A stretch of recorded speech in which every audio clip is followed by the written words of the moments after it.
Bapak Ibu, mari kita membuka Alkitab kita dari Yesaya pasal yang pertama. Yesaya pasal pertama, kita akan membaca ayat yang ke-16 dan 17. 16 dan 17. Demikian bunyi firman Tuhan. Basuhlah, bersihkanlah dirimu. Jauhkanlah perbuatan-perbuatanmu yang jahat dari depan mataku. Berhentilah berbuat jahat. Belajarlah berbuat baik. Usahakanlah keadilan. Kendalikanlah orang kejam. Belalah hak anak-anak yatim. Perjuangkanlah perkara janda-janda. Saudara, Yesaya pasal yang pertama sebenarnya ini merupakan sebuah teguran Allah terhadap orang Israel, Yehuda pada waktu itu, yang sebenarnya secara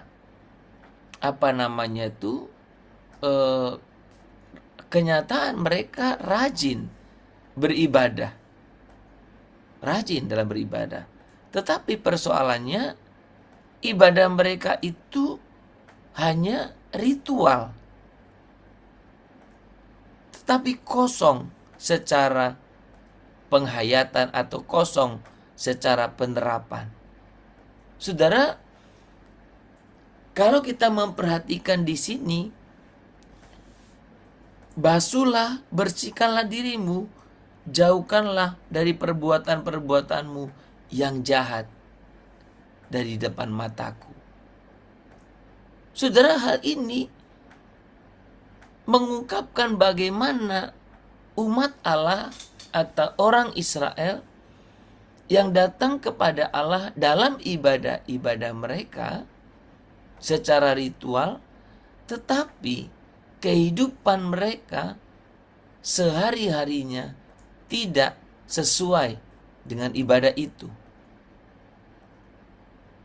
Ibadah yang terkesan saleh tetapi tidak dibarengi dengan kehidupan yang saleh.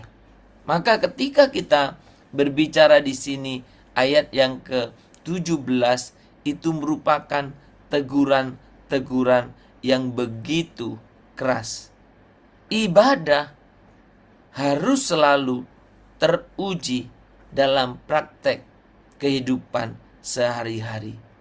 Karena relasi yang benar dengan Allah harus tampak dalam keberpihakan kepada mereka yang Allah berpihak, yaitu kaum yang tertindas.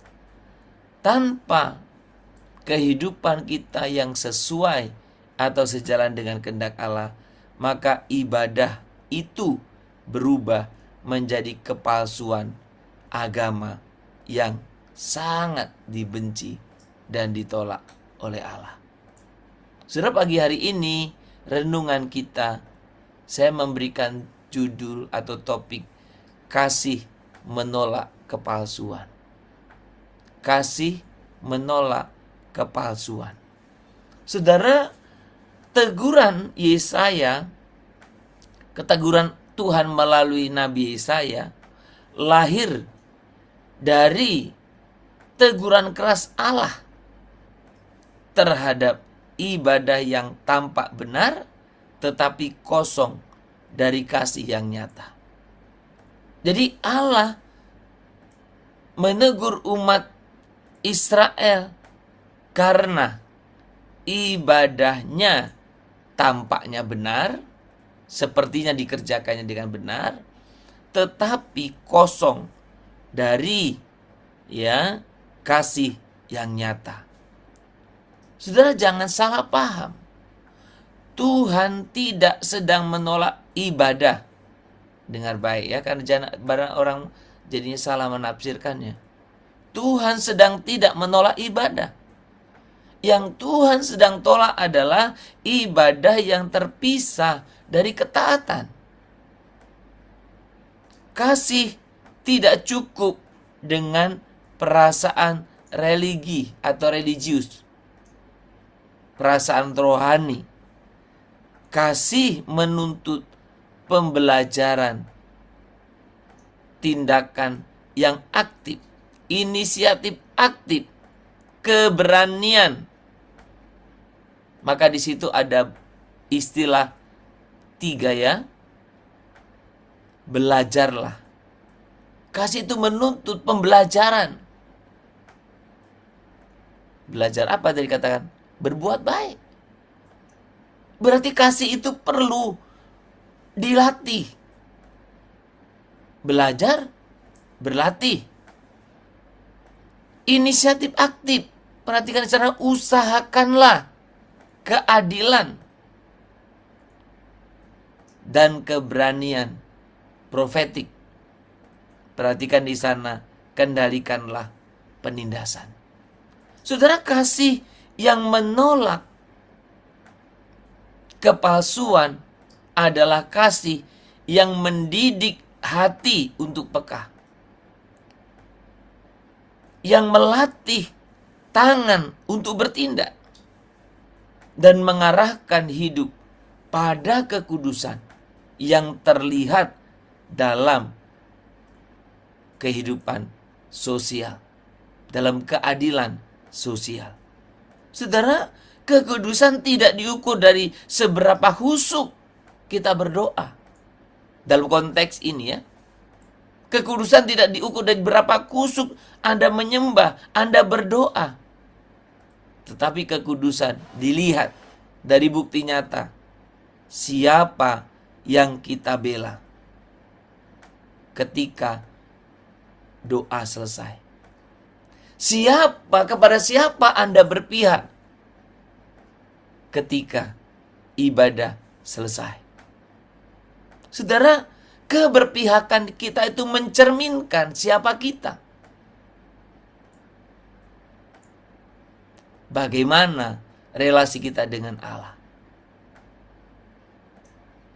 Saudara, dalam konteks ini tentu bukan mau mendiskreditkan orang mau yang memiliki tingkat sosial tinggi. Bukan. Tetapi dalam konteks ini mau memperlihatkan betapa banyak orang yang beribadah. Tetapi kehidupannya pun tidak jauh dari penilaian standar dunia ini. Menindas orang, merendahkan orang, menghina orang yang dianggap tidak kompeten dan lain sebagainya. Bukankah demikian sering terjadi? Ibadah lancar, doa luar biasa, tetapi mengangkat orang kaya, orang-orang terhormat, sementara di sisi lain menginjak, merendahkan orang yang dianggap tidak mampu, yang dianggap orang-orang yang miskin, yang dianggap orang-orang yang tidak berkedudukan. Saudara, bagaimana sikap kita sehari-hari dalam keseharian kita? Kasih menuntut disiplin rohani yang menyentuh struktur hidup. Keberpihakan pada yang rentan, penolakan terhadap sistem yang menindas, dan kesetiaan untuk bertindak meski tidak populer. Melakukan hal yang Tuhan kehendaki, ya sekalipun tidak populer, tidak dianggap hebat. Saudara, banyak orang akhir-hari ini, hari-hari ini selalu ingin populer. Berbuat sedikit, seluruh dunia harus tahu melalui postingan di media sosial. Tidak ada yang salah dengan memposting sesuatu di media sosial. Tapi ketika kita memposting untuk memamerkan sesuatu yang sangat kecil pun, bahkan termasuk yang besar, untuk mencari popularitas, itu bukan kasih yang mendasarinya. Saudara, kasih melakukan sesuatu tanpa berpikir popularitas. Kasih melakukan sesuatu tanpa berpikir kepentingan diri sendiri. Kasih melakukan sesuatu, orang yang mengasihi Tuhan melakukan sesuatu karena memang dia mengasihi. Karena memang dia taat kepada Tuhan. Saudara, inilah iman yang hidup. Iman yang tidak puas hanya dengan niat baik, tetapi mengupayakan perubahan nyata. Niat baik harus ada, tapi cuma niat doang kagak dilakukan, tidak bernilai apa-apa. Apa yang ada dalam hatimu, lakukanlah yang baik, yang benar. Dan saudara, kasih itu menolak kepalsuan, kepura-puraan, kebohongan, kemunafikan. Mari kita belajar untuk hidup taat di hadapan Tuhan. Relasiku dengan Tuhan terlihat dari bagaimana sikapmu terhadap sesama, terutama mereka yang termarginalkan. Tuhan kiranya menolong kita. Tuhan kiranya memampukan kita.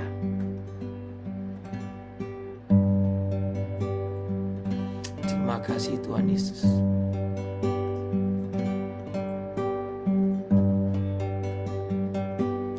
Menyenangkanmu, senangkanmu, hanya itu kerinduanku. Menyenangkanmu, senangkan hatimu, hanya itu kerinduanku. Hanya itu kerinduanku. Hanya itu kerinduanku.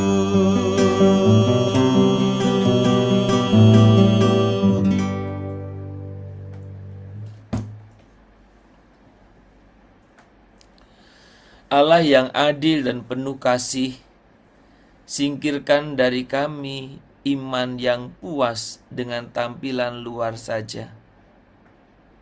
Bentuklah hati kami agar kami peka terhadap penderitaan, dan kuatkanlah langkah kami untuk membela mereka yang tertindas. Jadikan kasih kami murni, kasih yang bekerja, kasih yang setia, dan kasih yang berani.